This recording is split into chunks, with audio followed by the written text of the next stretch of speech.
Et yop les gars, c'est Fuzo. Aujourd'hui on se retrouve pour la nouvelle vidéo unboxing de la Intel Arc A770. Donc je viens de la recevoir, je n'ai pas encore déballé le colis, donc faisons-le tout de suite. Hop, donc on découpe là. Oula, j'ai déjà passé le caisson. Hop. Là il y a un autre truc, hop. Coupe là.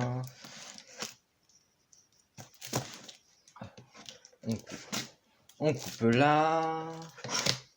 Hop. On peut donc ouvrir. On enlève ça, hop. On peut donc ouvrir et voir le carton avec sa protection. Donc je la sors tout de suite.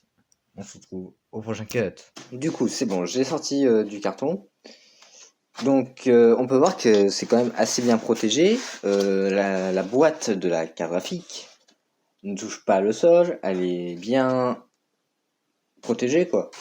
On peut voir que la carte graphique est bien protégée avec ces deux protections en polystyrène. Donc, on va les enlever tout de suite. Hop. Et hop. Bam. On a la boîte de la carte graphique.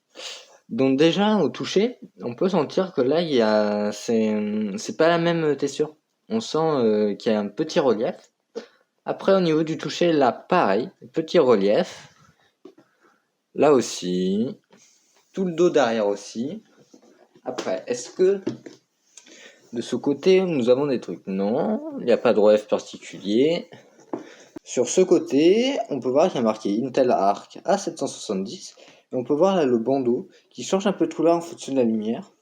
Là, ça va du violet mauve au bleu. Donc les couleurs arc. Ouais, sur l'avant de la boîte, on peut voir un autocollant. On peut voir, ouais, c'est du scotch, on va dire, qui ferme en deux la boîte. Avec marqué Intel. Je sais pas si vous allez pouvoir le voir. Je l'ai un peu approché. Normalement, vous le voyez. Après, là, il y a marqué Intel. Ça, c'est aussi un sticker en 3D. Celui avec un peu plus haut. Là, il y a marqué ARC 770. Et ce côté, c'est comme pour l'autre côté. Il y a marqué Intel Arc 770. Et le tour avec la couleur, ça fait tout le tour de la boîte à part le derrière. Enlevons ce petit sticker, cet autocollant. Hop. Voilà. Maintenant, nous allons pouvoir découvrir la carte graphique. Attention, ouverture de la boîte. Ouvre un truc. Boum, on voit la carte graphique. Je la repousse parce que c'est quand même assez lourd.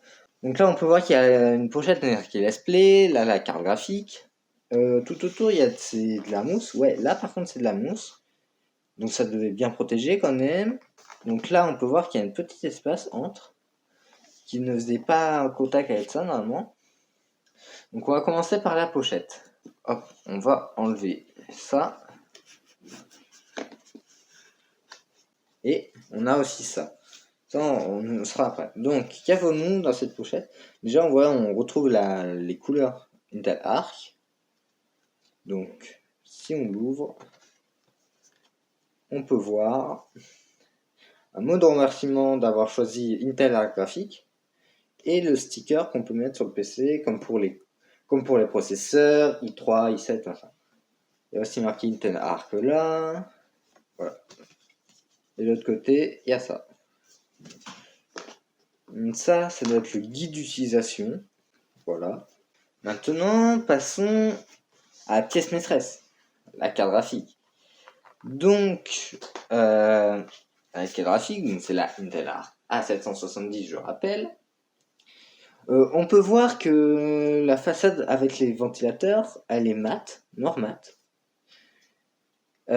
Du coup, on a deux ventilateurs. Là, il y a un petit truc un peu en métal et ça fait des cercles comme un CD. Je sais pas comment expliquer. Hop, donc là, on a le port PCIe. Donc on peut voir que là, c'est tout en noir. En général, on peut voir que la carte, Elle est entièrement en noir. Il y a marqué Intel. Hop, on remet ça sur la tranche. On peut voir marqué Intel Arc. Donc ça doit être rétro-éclairé en RGB. Du coup, là, on peut voir les connecteurs 8 pins et 6 pins. Et là, on peut voir hop, le connecteur pour contrôler le RGB de la carte graphique. Et là, sur la façade, théoriquement, on la branche comme ça, notre carte, dans notre PC. Du coup, là, on peut voir ARC A770, Limited Edition. Ce que je rappelle, c'est la Limited Edition, en fait, c'est la Founder Edition, en gros. Cette carte est équipée d'un port HDMI 2.1 et de 3 DisplayPort 2.0. Avant de passer aux spécifications de la carte graphique, on va regarder ce qui reste à l'intérieur de la boîte, parce qu'il reste un truc que j'ai vu qui est là, et qui, si je ne me trompe pas, c'est la boîte où on a le câble à brancher sur la carte graphique et sur la carte mère. Donc on peut voir qu'il faut le mettre sur un port USB de la carte mère. Et là, c'est ce qu'on relie à la carte graphique. Donc cette carte embarque de 16 Go de VRAM en GDDR6. Elle a 32 cœurs dédiés au ray tracing.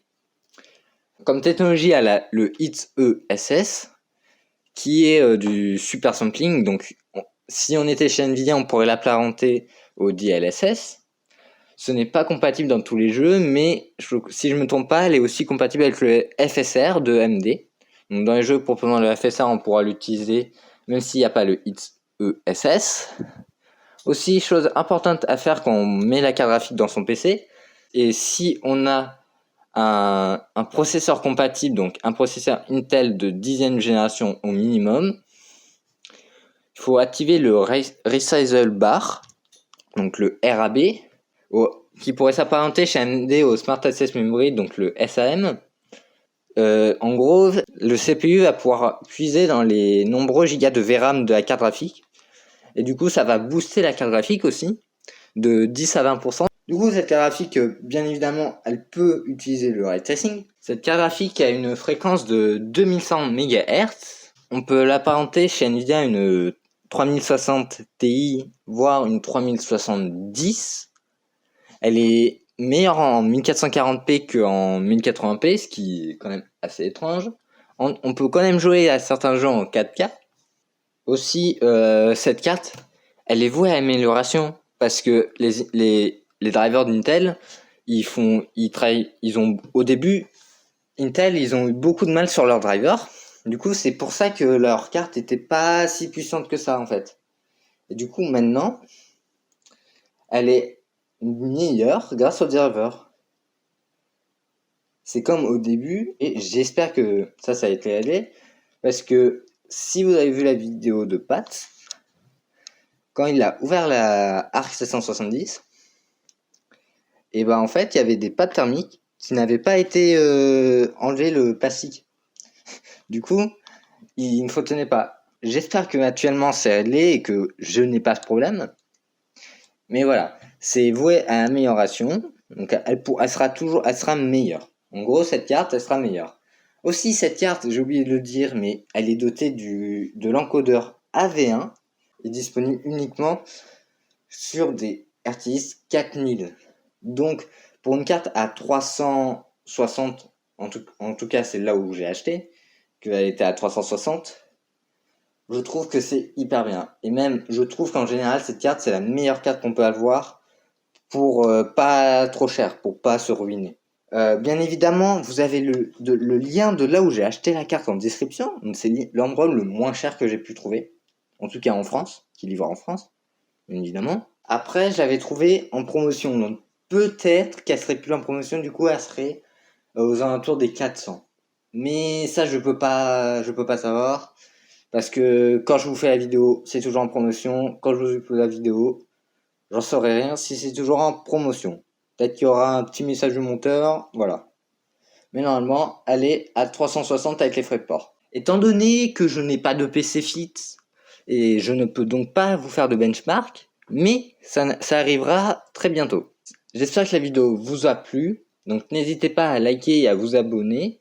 Et si vous êtes resté jusqu'à là dans la vidéo, écrivez ARC en commentaire. C'était Fudo. Ciao, ciao.